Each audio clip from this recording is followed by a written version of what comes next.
Here we're looking at the panel for Tower 26. Today we're going to talk about getting foam. Now in the tower we run AFFF as opposed to the two engines that have a Class A system. So just keep in mind if you do need a specific foam, what foam is on what rigs. Now as far as getting foam, on the tower ladder, there's a placard right here that tells you everything you need to know. What valves you're going to be using and what position they need to be in for the engineer. Step one in all this is for your tailboard or whoever on scene to pull your number one cross lay.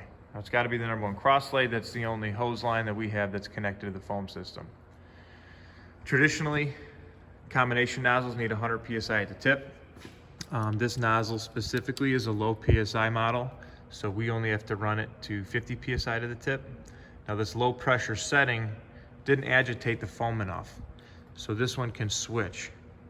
So if you look into the tip, you see a low pressure mode, and then you rotate this a quarter turn clockwise, and now it's a standard 75 PSI. The important thing, disregard the standard, it's just 75 PSI, it's a higher pressure, and that'll create more agitation at the tip to get a nice foam blanket.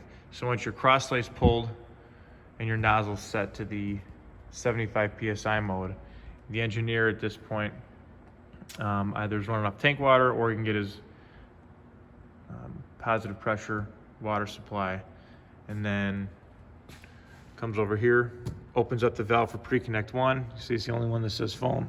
Excuse me, only one that says foam. Opens it all the way. Go to your foam adductor, open that all the way.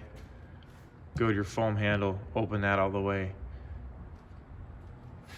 And then come over to your throttle up, get to your 200 PSI and your pre-connect 1, and you should be getting a nice foam blanket.